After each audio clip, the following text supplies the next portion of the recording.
Well, welcome back, everyone, to another Pretty Gritty Tours virtual event. I'm your host tonight, Chris, and we are going to go through some of my favorite ghost stories and urban legends here in Washington State. For those of you who have been around for a while, some of these might be familiar to you, but I'm hoping that we can sort of touch on the biggest ones around because there's countless. I mean, there could be a never-ending stream of virtual tours just on the ghosts and the hauntings in Washington State. And there just might be. So tonight is really our first endeavor into talking about some of my favorite ones across the state. Having been born and raised on the east side of the state and now living and working on the west side of the state, I've had the opportunity to collect some of the most exciting ones out there. And hopefully a couple will be new to you guys. As always, these virtual tours are completely free. If you enjoy what you see and you would like to show your appreciation, you can always tip your guide on the homepage of prettygrittytours.com. We have a little PayPal button right there where you can help contribute to letting us make these free and available forever and always. So if you guys are ready, let me know. Always feel free to comment along in the comments, questions, comments, whatever you got. But let's jump in. For me, one of the first ghost endeavors that I ever went on in high school was to a place called the Baby Graves. Going to school in the Tri-Cities, Baby Graves was like the thing that people always talked about, but I didn't know a ton of people who had ever gone out there, if really anyone, and it's difficult to find because you have to go way out in sort of the Horse Heaven Hills area outside of Benton City. And there is a small graveyard out there that is just entirely 2 years old and younger prairie pioneer settlers who lost children or babies. And I don't know why, because they're not all from the same family. I don't know why they're all collected in this area out there. But over time, it looks like the number has gone down just because people have gone out and vandalized headstones. But there's quite a few, actually staggering amount of these graves out there. If you go out to the area, there's sort of just this winding road that goes up into the Horse Heaven Hills. And eventually you get onto this gravel road that leads down to the baby graves. And when you get there, the few remaining headstones that are there, a few of them are behind this white picket fence. And here's the weird part. Not only is there a collection of baby graves just out in the middle of the frontier of Eastern Washington, but there is a guardian to the graveyard where anytime I've gone out and been there, there's this shack 100 yards away from where it is. And if you're there in the middle of the night, usually this old man will come out with either a baseball bat or a shotgun and threaten you until you leave. What's weird is that I have gone as the tour guide and taken people around that area in the daytime, and there is no shack that I have ever seen. Only being out there in the middle of the night does it look like there's something like that. The other super weird part about this, other than just the fact that it exists at all, is that there have been multiple times where I've been out there in the middle of the night, and it looks like there's just an adult shadow walking with a little kid shadow in the middle of the road. And the first time it happened to me, my buddy and I went out to do classic high school middle of the night baby graves run, and he thought he was going to hit someone. It looked like there was an adult and a kid walking in the middle of the road. So he swerved to the side, and when we looked back, there was nobody on the road out there. To this day, I think about that night and it scares the crap out of me. But that was sort of my origin with the ghost hunting experience out there. And since then, that time has only expanded and grown to places all throughout the state. I think perhaps one of the most famous that people had an opportunity to really go and explore was the St. Ignatius Hospital in Colfax. And it is an abandoned building. It was the first hospital to serve the Palouse area and went from 1893 until 1964 and was originally a construction for the Sisters of Charity. And they had this hospital out there until eventually the upkeep and the funding for it fell through and the building was abandoned. And the city council of Colfax used to give tours of this building, haunted tours, in the middle of the night. And it was one of the coolest things going on over there for a long time. Unfortunately, it's changed hand a few times. Developers have come in and gone. The building remains abandoned, but they're no longer giving tours of it. But inside the building is where the really weird parts have always happened. And it's very detailed. I think sometimes when you get into the ghost world, you know, you can hit sort of the same repetition of things that people have seen. But in the St. Ignatius Hospital, people have talked to me about seeing the exact same thing. That on, I think you can see it here in the picture here, the second floor corridor there is a bright light that first appears like a flashlight to people. And they see it sort of creep through the windows going along there like someone's looking around in the middle of the night. And it used to be that tour groups would be like, oh, I see someone's flashlight. And then the light comes out of one of those doors and just moves down the hallway, this disembodied light down there. What's super strange is it's one of the places that they've gotten the best like video footage of just something completely unexplainable down there. They've recorded voices in the basement of this building, down in the boiler room of it. And it's always on the second floor that they see that disembodied light moving down the corridor down there. It's very, very strange in there.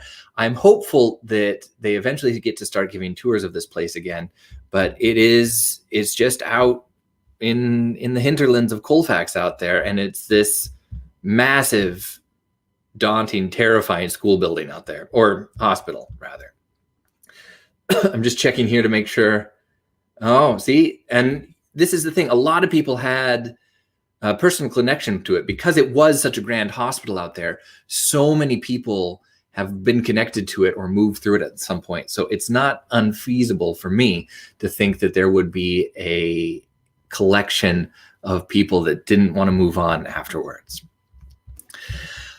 Of terrifying buildings, we've got a few tonight, but I think when we look at sort of the old history of the area, I'm going to take you guys to Black Diamond really quick. For those of you who don't know, Black Diamond is right in the middle of the Cascades there. It was, like so many places in the Cascades, a mining community, primarily for coal, back in the 1880s. And developers out of California sent an expeditionary crew up, found that there was good coal in the area. And so had homesteaders, people come in and build the rail line, set up an entire town out there. And it was a very well-known sort of multi-ethnic community. All of these various groups would show up here as a part of the mining and railroad community. And the legacy of that is still there today. So if you visit Black Diamond, a lot of those buildings are actually still around. And it's not technically a ghost town. It has a population of, I think, about 2,500 today. But the area that gets the most activity is the cemetery there. Now, the Black Diamond Cemetery keeps having the same reoccurring stories, which is what first drew my attention to it. And the number one that I encounter is that there's the sound of whistling that happens in the graveyard at night. If you visit the cemetery, it's definitely something that I've heard while I've been out there, but I've never been able to capture it. I've been out there with friends and we've heard the whistling sound, but if you try and record it, nothing shows up on the video. You'll still hear the sound of you talking or breathing or anything, but that high-pitched whistling sound, like a group of people walking alongside the cemetery there, never shows up on the footage, which I think is really incredibly strange.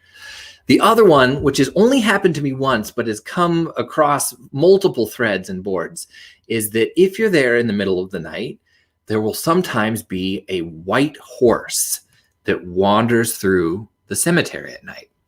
Now, I've seen it on the fringe over there, and it's not, it's not outside the realm of possibility that there would be just a horse wandering around the Black Diamond area. It's still pretty rural and agrarian. But what's weird about this horse is that no one has ever touched it. And anytime, same with the whistling, that you try and get a picture of it, it's not there. In fact, one of these, I believe, was supposed to be a picture. There was a white horse standing in the middle of the cemetery around twilight, and someone took a picture of it. And this is the picture that they got. Absolutely nothing in it. There have been quite a few groups that have done EMF, EMP detectors out there, or voice boxes, and they'll usually get really intense spikes out there. But nothing ever shows up on camera or film. Even if you're listening to it in that moment, complete silence on the video from there. It is definitely one of the places, as far as cemeteries go, that I think has just the heaviest vibe to it. The other one that I always talk about is the Maltby Cemetery. The Maltby Cemetery is one where people will just black out. They'll find themselves being drawn to certain headstones in the area, almost as if they're in a trance. And there will sometimes just be what looks like a torch or a fire lit on the edge of the cemetery. But if you get any closer to it, it vanishes. Of the two, I think the Black Diamond Cemetery has the most activity. I think the whistling and the horse are very reoccurring activities out there. But I think the Maltby Cemetery is the one that has the heavier, creepier vibe to it. For heavy, creepy vibes, though, you don't need to look any farther than Lake Crescent. Now, not to be confused with Crescent Lake or Crescent Bar, Lake Crescent is a glacial lake just outside of Port Angeles. It's entirely within the bounds of Olympic National Park, and it is at 624 feet deep, the second deepest lake in Washington. If you're going to ask me what the first deepest lake is Lake Chelan at 1,486 feet, I believe. What's really strange about Crescent Lake, you would think at first, is the water, because it's crystal clear. It's shockingly clear, especially for how deep it is. This is a bathymetric map of the lake here, and you can see it descends really quickly. Like, you don't have to go very far from the shore for the rapid descent down there. And it's like a scoop out of the earth when that glacial flooding area went through. And the lake is so incredibly deep. What's extra weird about it are the stories that are associated with it. So this is the Devil's Punch Bowl here on the edge of Crescent Lake here. This is a popular swimming spot. People like to jump off of that bridge and swim around there. But it's very close to the former lodge that used to be out there. Both of these are important because in the years that Lake Crescent has had a lodge on it or a popular swimming place, people have talked about diving off of that bridge down into the Devil's Punch Bowl, and it looks like someone is swimming up from the bottom. Obviously, this freaks people out every single time, and so when they come up the water, they panic, swim to the shore there, and then people look around but never see anyone come up to the surface. One popular explanation for this is that there is a high concentration of scuba divers in the area, and because it's so incredibly deep, it might be that someone sees like the shadow of a person moving down there. But the most convincing story that I've heard is that there was a large group of people there on 4th of July. They were all swimming in the lake, and one guy jumped off of the bridge and was just swimming down into the Devil's Punch Bowl there and saw a woman dressed all in white swimming up from the bottom of the lake towards him at the surface there. He came up to the water, was freaking out, but no one ever came up to the surface, but a bundle of white fabric did show up to the surface there in the Devil's Punch Bowl. To add some credence to this, there are actually some terrifying tales that we can actually confirm that have happened in the Lake Crescent area. The big ones are that there are an astounding number of car wrecks at the bottom of this. One of the most famous is the Warren wreck. It's at a depth of about 170 feet. This is it right here. And it's just off of a place called Ambulance Point. And Ambulance Point actually gets its name from the fact that Highway 101, where it curves on the edge of Lake Crescent there, was super treacherous. And it was one time that an ambulance careened off of this point there. Luckily, the paramedic and the driver managed to escape, but the injured lumberjack in the back of that ambulance drowned as the entire thing sank to the bottom down there. Not too long after this, on July 3rd, 1929, the Warrens here, pictured up on the right there, were returning from a party, and they were coming around Ambulance Point, and their car vanished. And it wasn't until 2002 that they found it again. Here it is, where they've dove down and at least seen the wreck, not recovered it.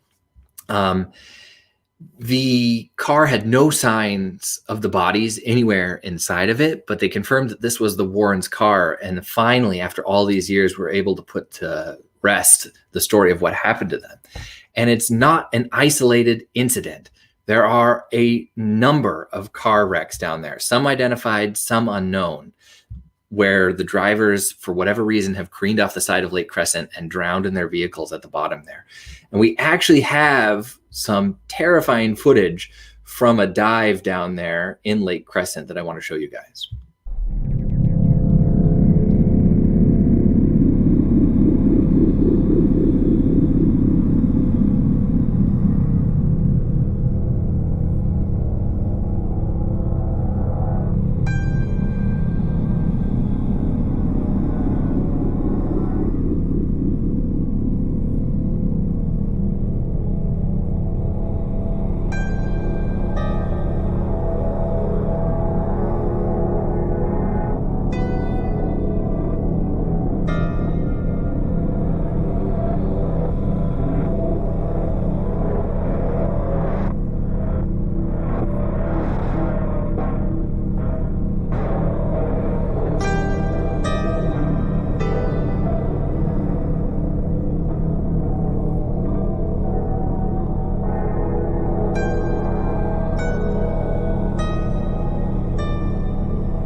So to make matters more terrifying and worse for Lake Crescent, we have a great question here. How many bodies have been found? And this is a good one. Inside the cars, none. But on multiple occasions over the years, a count has come through. People have phoned the police. People have gone back to tell park rangers or authorities that they've seen what looked like a woman in a coat, dripping wet, shivering on the shore. And if they've asked her if she needs help, she's always like 50 yards away, and she just starts screaming and sobbing. And each of the accounts has always been of a very similar woman. Here's where it gets weird. There was an incident quite some time ago where at the Lake Crescent Tavern here, there was a woman working whose name was Hallie. She was born in the January of 1901 in Kentucky, moved to Washington State, spent a lot of time in Port Angeles, eventually got the job here at Crescent Tavern, and ended up ending her, I forget which marriage, but second marriage, I think, and then remarrying this guy right here. Now, Hallie ends up vanishing one night, and her husband is very concerned that she disappeared somewhere, but nobody is able to find her until eventually a body 7 years after her disappearance floats to the surface of Lake Crescent. And the fishermen that find the body notice that it's super strange because they said that she looked perfectly preserved. They could tell that she was dead, but her skin and the shape of her body didn't look like any part of her had decomposed. A special investigator is brought in by the name of Hollis Foltz, and Hollis finds two very strange things about this body. Number one, it has a dental plate, which is the only identifiable feature of this woman that floats to the surface here. And that dental plate pictured is right there in the middle. The other thing is that her flesh is just like, quote, ivory soap, end quote, in that it could be scooped away by hand. Fair warning to all of you, this next photo is a little disturbing. So if you don't want to see it, look away. I'll tell you when it's gone. But this is the body that was recovered when she floated up to the surface. And what happened here is a process known as saponification. And it's where the fats in the body, the fatty acids, actually convert into soap when combined with the minerals in certain water, like those present in Lake Crescent. The image is gone. So the hunt goes on with this dental plate, and eventually it's identified as Hallie, now known as the Lady of the Lake.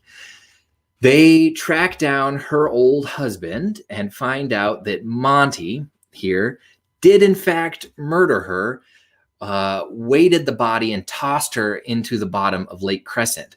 But she didn't stay down there, because as her body turned into soap, it eventually shook loose of the weights and floated to the surface there. Since that time, however, people have reportedly seen her again and again, and it's always a woman that bears a striking resemblance to Hallie here on the left, that she has that short bob, wearing the same coat, and that she's just there on the edge of the shore, absolutely sobbing and screaming, but that no one has ever been able to get near her because she's always about 50 yards away. One of the areas that has the highest concentration is this here. This is the tunnel, which is very near the Devil's Punch Bowl on the lake there, and is about 450 feet long. It's the Spruce Railroad Trail. And right when you're in the middle of it, it's completely lightless. And people have heard what sounds like the sound of a woman crying very closely behind them, or they've seen just the outline of a woman who looks like she's sopping wet and shaking. So if you find yourself in the Lake Crescent area, I recommend both the Devil's Punch Bowl and, of course, the Spruce Line Trail. Beautiful areas to explore, but also decidedly haunted. If we're going to talk about tunnels, though, let's take a brief jaunt over to the Iron Goat Trail. Iron Goat Trail, located in central Washington, is deeply connected to the town of Wellington. And Wellington was the site of a terrible railroad disaster on March 1st, 1910, when a train had to stop in Wellington overnight because the snow was so thick on the tracks that the train wasn't able to continue its journey. And there were a variety of passengers on board and quite a few railroad workers, both on the train and in the area, when in the early hours of March 1st, an avalanche was accidentally triggered by weather, and it roared down, and 96 people died as that white wall of snow cascaded down and destroyed the train. Now, it took a while for them to recover a lot of these bodies there. They had to go down and actually remove them by sled and toboggan. Search crews went out and tried to locate several people, but it took them a significantly long period of time to find everyone. And what's so sad is that the wreckage remains down there to this day. So if you go to the Iron Goat Trail and walk around in the Wellington area, you can actually see the remnants of that train disaster still down there. And of the places that I've personally explored, it has one of the saddest and heaviest energies to it. I've been there sometimes with people who've just started, like people that aren't emotionally affected by things like this at all, will just start sobbing uncontrollably. What's really particularly weird about some of these incidents is that not only will people just start sobbing uncontrollably, but they'll start talking about having lost people there. I went out there one time with just a group of young college people, and there was a woman there who was, I think, from like Tennessee somewhere. She ended up coming to university over here. I forget where she was from. Not the area here, though. And she just started crying as soon as she got out there and talking about people that she knew who she had lost in that time period there. And we were like, what is happening? And it was like she was in a trance. She was just completely not there, eyes completely glazed over, talking about people that she had known in the area that she had lost. I don't really take groups out there very often anymore, but I've heard from people who've been out there as well that not only is the presence really heavy, but they'll hear the sound of someone just calling to them while they're out in the woods out there. It's also a strange location because it is unseasonably cold.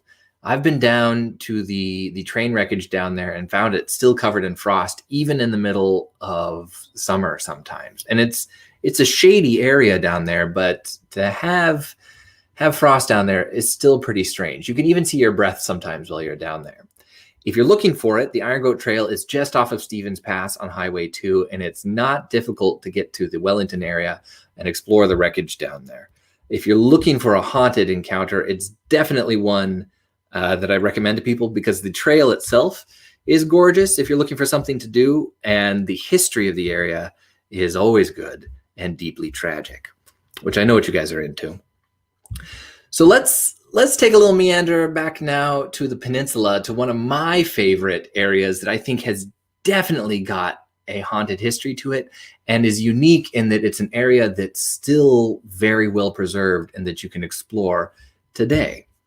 So we're going to head over to Port Gamble really quick.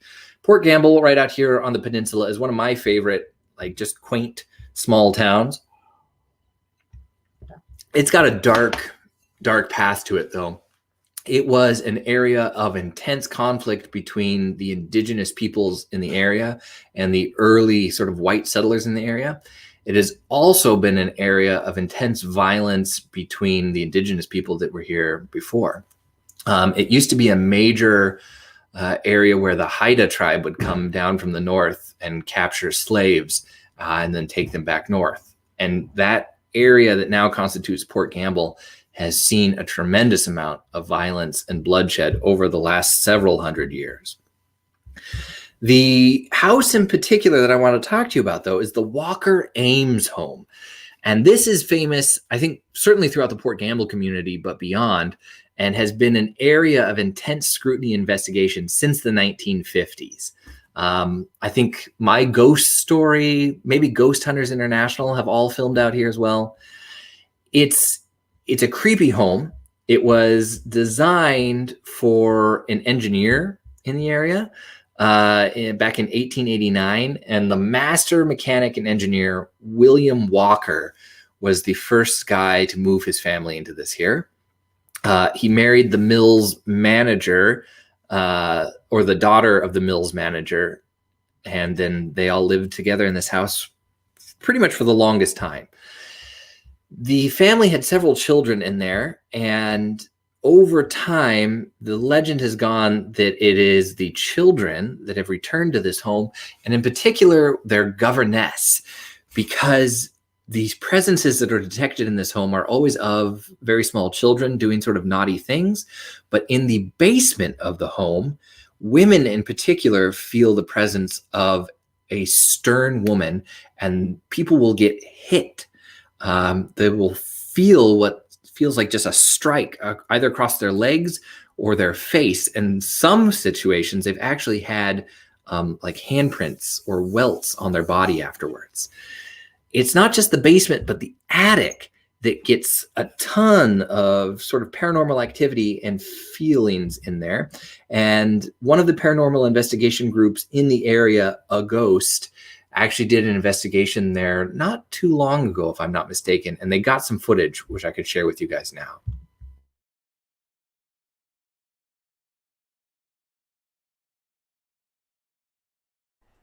At the Walker-Ames house, we set up trigger objects in the attic. We wanted to test to see if a possible child spirit would engage with us. As you'll see in the next videos, we did get activity when we asked it to play.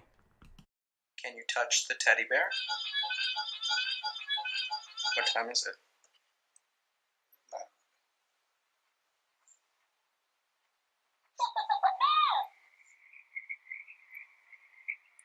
Do you have any friends that you play with?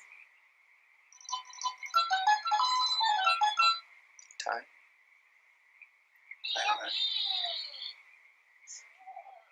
Sounds like you want to play with us. What game?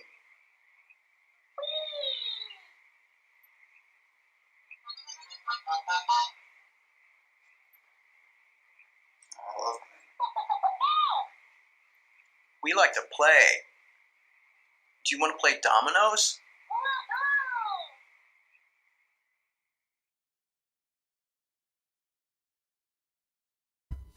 Now, there is a group based in Port Gamble that, to the best of my knowledge, at least pre-COVID, was still offering haunted tours of this building. We can put the links to all that in the comments below, but it's particularly this room that people have talked to me about seeing someone in the mirror, or seeing, I think you can kind of see it in the photo here, what looks like little footprints in front of the fireplace here. Now, they haven't had a fire in this fire, I don't know, in decades, but every now and then soot or ash will blow out of it and you'll see little tiny footprints running around in front of it. Truly terrifying and creepy. And as far as large houses go, it's not alone. Our next one is the Campbell House in Spokane. Now, the Campbell House is one that I grew up visiting. It was a part of a wealthy family, the Campbell family, obviously, who made a vast amount of money during sort of the boom of railroad and mining in the area there, and then built this beautiful home in sort of Brown's Addition in Spokane there. I can give you guys a map really quick. And the Campbell House was family owned for a long period of time until it was turned over to the Historic Society, and is now run by the Historic Society, I believe, part of the museum next door as well. Now, historical groups, they do tours, they go through this home all the time, and it's always got a weird vibe to it for me. And people have talked about seeing who they think is Grace Campbell, pictured right there in the center, in the house. That they'll see what looks like a pair of legs, like silhouette legs coming down the staircase down there. People will hear footsteps with those loud heels clicking throughout the home down there. And what I think is really compelling for me is the smell of cigarette smoke. There is always this fresh smell of cigarette smoke anytime I've been in the Campbell house. And anytime I've been in the house, it's definitely been preserved historic treasure. I think it's been on the historic register since the 1970s. So there's absolutely no smoking going on in this house, but you can definitely smell it. And in some instances, I think you can see it, what looks like this wisp of cigarette smoke in the house there. Now, as far as areas that have presences to it, the Campbell house for me has never been one that is a dark or menacing presence to it, but it's definitely one of the ones that is more active and present inside the home. In particular, this room here, people have talked about being able to see objects fly off the table in the middle of there, or a shadow move across on the mirror there. I have a video clip for you guys of a different Campbell home, but when I was doing my investigation and research for this one, it's eerily similar to the presence that people have seen inside this Campbell home in Spokane, where it looks like a dark shape sort of manifests in the corner and then will move across the room. So I want you guys to be able to see this.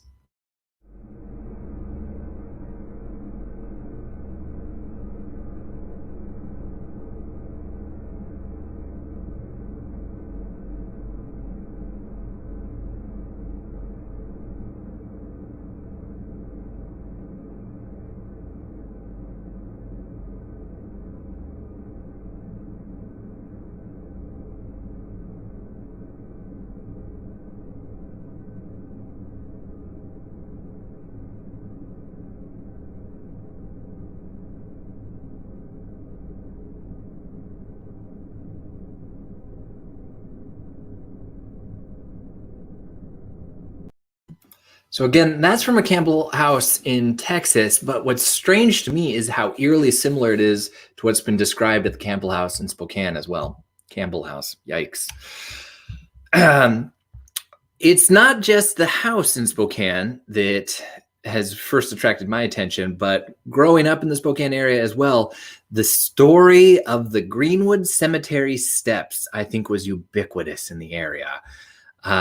The story goes that there is a series of steps in the Greenwood Cemetery, and that you cannot, in the middle of the night, at midnight, go all the way one way or the other on the steps. You can't make it all the way to the top. You can't go all the way to the bottom.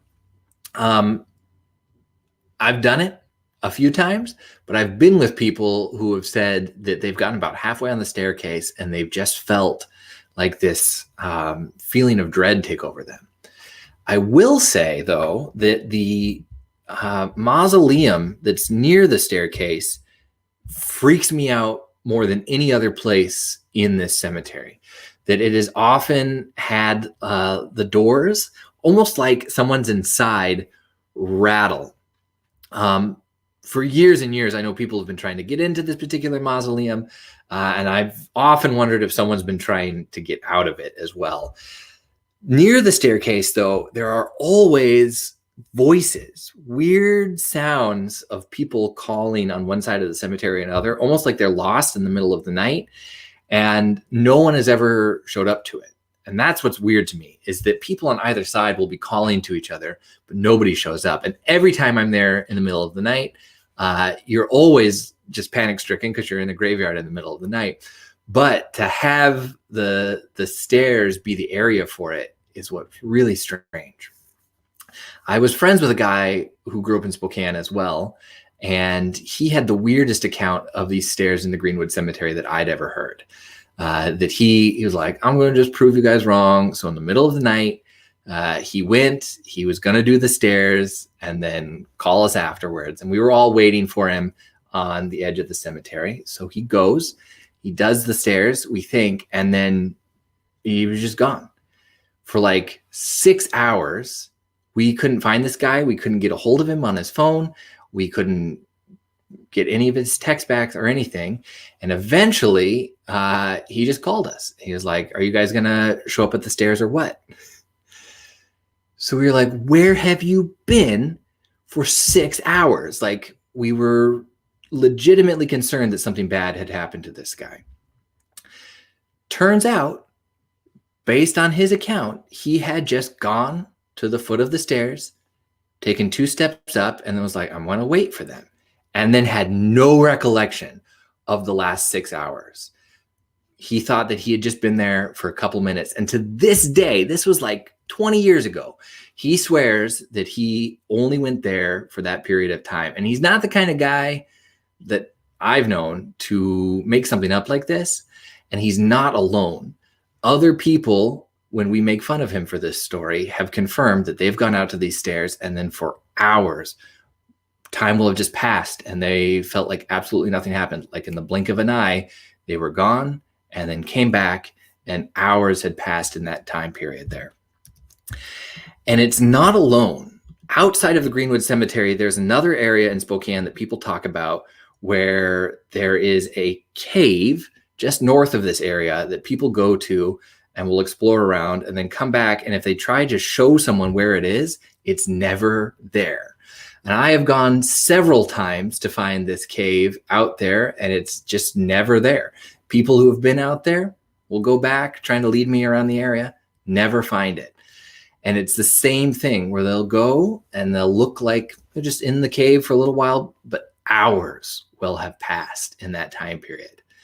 One of the weirdest ones I ever heard, though, was that one guy was going, he was just like exploring around in the cave there, went right back out, thought that 5 minutes had passed. And in that time, 10 hours had gone by. And it's just pictures that he found on his phone where someone had taken pictures of him walking around in the cave from like 5 feet away.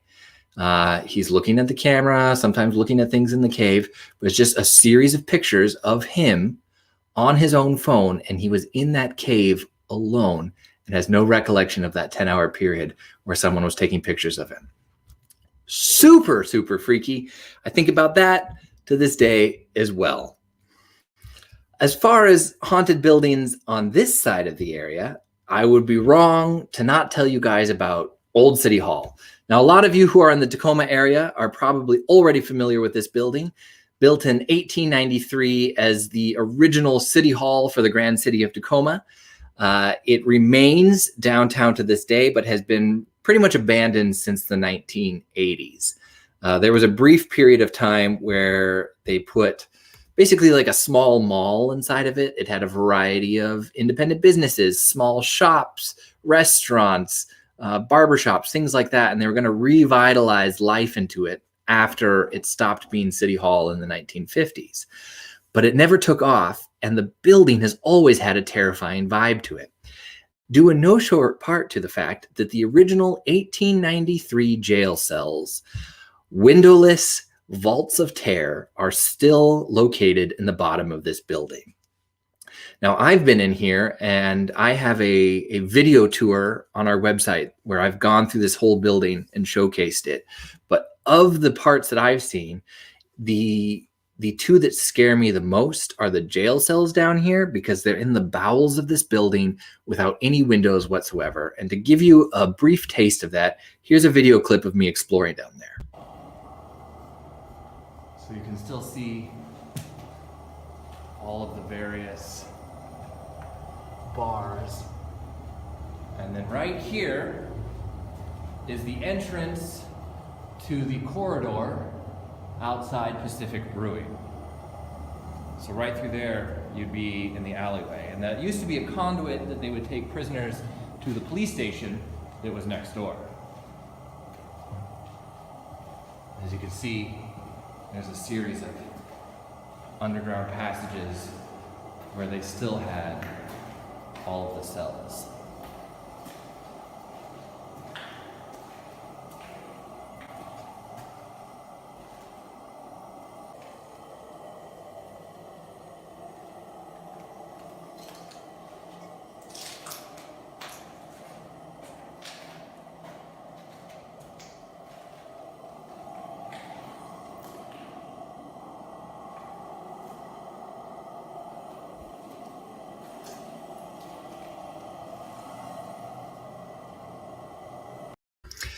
Not a place I'd ever want to be imprisoned. Not that I really want to be imprisoned, but of my least favorite places to be imprisoned, Old City Hall jail cells is definitely on the top of the list. Someone briefly asked here, which cave in Spokane? And this is a great question that I want to address really quick, because I don't know. I've never been to it, and it doesn't have a name. The best clue I can give you is that there is a place called the Ice Cave, which is a location that you can find pretty easily, not far from Whitworth College. And it's an area where it stays cold inside year round. It was used for food storage by the Spokane tribe for a long period of time. That's the best location anyone's been able to give me, is that you move just a little bit north from that ice cave, and that there is a giant cave in the earth outside there. And I've been all over that area. I've never found it, but I've also never blacked out for 10 hours and had someone take pictures of me with my own phone. Well, not in a cave anyways. For Old City Hall, the most terrifying location, I think, is actually up the stairs. As you progress further and further up this building, you eventually come through this dilapidated penthouse and then through the mechanism of the clock. So when you're looking at the building, the clock tower here, that clock has not run since, I think, 1973, but occasionally the bells still chime. There are 4 bells in the clock tower to this day, still connected to the mechanism of the clock, which does not work. And they were a memorial gift from Mr. Hugh Wallace. Hugh Wallace was the American ambassador to France. He lived part-time here in Tacoma, and his young daughter died mysteriously. And as a memory for her, he had these 4 bells cast and then presented to the city of Tacoma. Now, the bells continue to ring to this time. The story that got me the most, though, is that the manager of Old City Hall, as that building was winding down from being sort of a superplex mall experience in the 1980s, was not a believer in the ghosts inside that building, including Gus, the handsy barman, but was like, you know what? I'm going to do one last night in this building before it's closed down forever. I'm going to spend the night and just prove you guys wrong. And that night, the bells in the clock tower kept going off. So he rightfully assumed that he had friends who were up in the clock tower just trying to mess with him on his last night and prove him wrong, that there are ghosts and stuff. So he goes up into the penthouse of this building, up the staircase into the brick chamber where the mechanism of the clock is. And by his account, he saw what looked like a small figure, shadowy figure, hanging from a rope in the middle of that room there. He brings the beam of his flashlight up on it, and there's nobody there. But then he sees what looks like two spectacularly long, like inhumanly long figures crawling down the staircase from the bells towards him. He runs. He runs as fast as he can out of that building and notices that the shadows that are behind him of these two long, like human-looking things get up from the ground where they're crawling and start to walk after him. He wasn't alone. The security guards that have patrolled that building since have often described seeing what looks like just a super long, slender figure coming up or down the staircases in that building while they've been patrolling it. I can tell you, having toured that building on my own when I was doing that video tour there, it's got a weird vibe to it. And there is a knocking sound that will follow you around. I was completely alone in that building, but it sounded like someone would just be knocking on the wall everywhere I went throughout that building. So we have high hopes that it gets developed into something really great, but in the meantime, the abandoned cells and clock tower of Old City Hall continue to haunt not only my dreams, but the cityscape of Tacoma. Perhaps one of the most terrifying and famous of the ghost stories in the area is, of course, Starvation Heights. This is the story of Dr. Linda Burfield Hazard, who came out of Minnesota and then decided that she was going to start a medical practice, which was essentially starving people. This is really the story in a nutshell here. She had a sanitarium in Olalla, which is just on the west side of the water from Vashon Island. And the sanitarium in the early 1900s was very modern and fancy, and Dr. Hazard brought people in and then convinced them that they should eat essentially nothing, maybe one mashed soup a day or one orange, and that through vigorous massage, aka beatings, and self-starving, they would cleanse their body of all toxins and be committed to the greatest health of their life. Obviously, that didn't go so well, and eventually two British sisters named Claire and Dora Williamson ended up here. And this is a picture of one of the sisters on the left here by the end of her treatment there. They ended up losing so much weight that they were under 75 pounds. And Claire, one of the sisters, managed to send a telegram home begging for help. But before the family could send anyone to get her, she passed away. And Dora was the only sister that managed to actually escape this place and be nursed back to health, and testified at the trial of Dr. Hazard, who ends up getting arrested, convicted, serving only 7 years in Walla Walla before being released and pardoned by the governor at the time.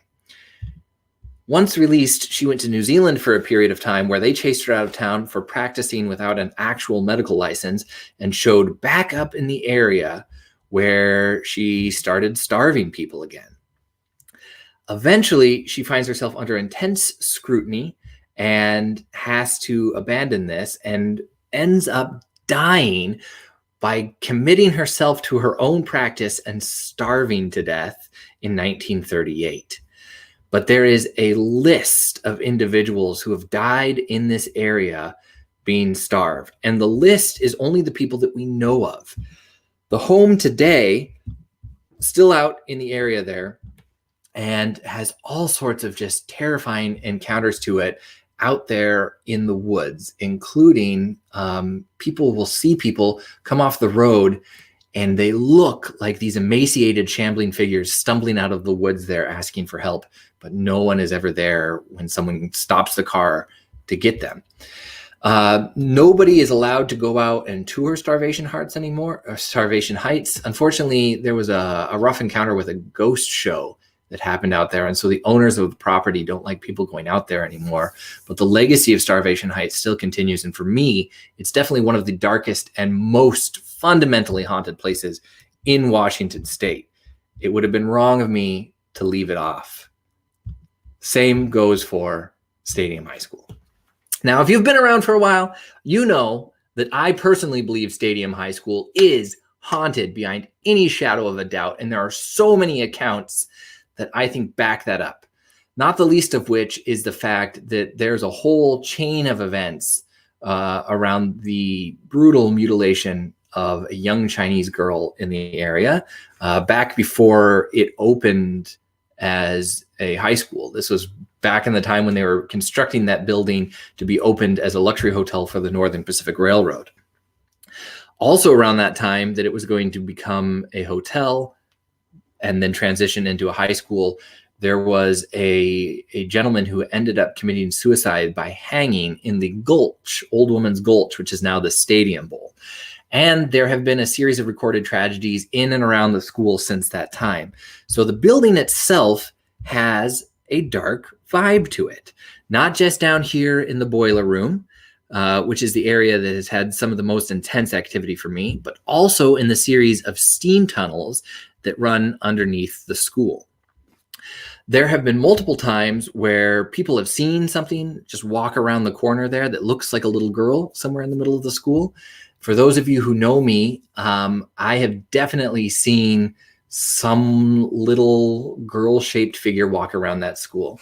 And the weirdest encounter that's ever happened to me is that when we gave tours of this school, which I'm hoping that we can do here again soon, there was a time where someone dumped out all of my equipment in the teacher's lounge while I was out unlocking the doors to get ready for the tour. And when I came back and found that all my stuff had been destroyed, I asked the security group if they could look at the footage and see if someone had vandalized my stuff. And they told me that they saw me come into the room after leaving it, dump out all my own stuff, and then exit through the front door, which locks afterwards. You can't come back in through the front door unless someone unlocks it from the inside. Meanwhile, I'm still on camera on the other side of the school while this is happening. So there's two me's on camera going around this school. The other thing is that when we were giving tours down there, a woman was down in the locker room with her husband and took this picture. And immediately after taking the picture, her camera died and would not turn back on until the next day. The only person that's in the locker room with her at that time is on the left there, and that's her husband. But if you brighten the photo, you can see the distinct outline of that little girl on the edge there. I actually managed to get some of the security footage from Stadium to share with you guys.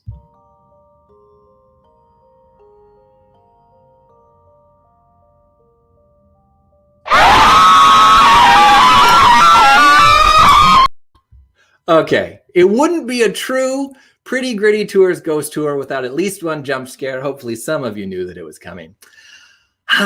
So with that, this is the beginning of our ghost adventure. We have some really great haunted locations in the Seattle area that we're going to be doing on our next Washington State ghost tour. And I am really looking forward to sharing all of those with you guys coming up here.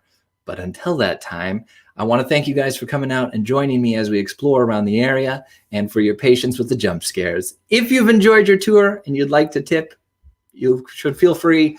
Always appreciated, never expected.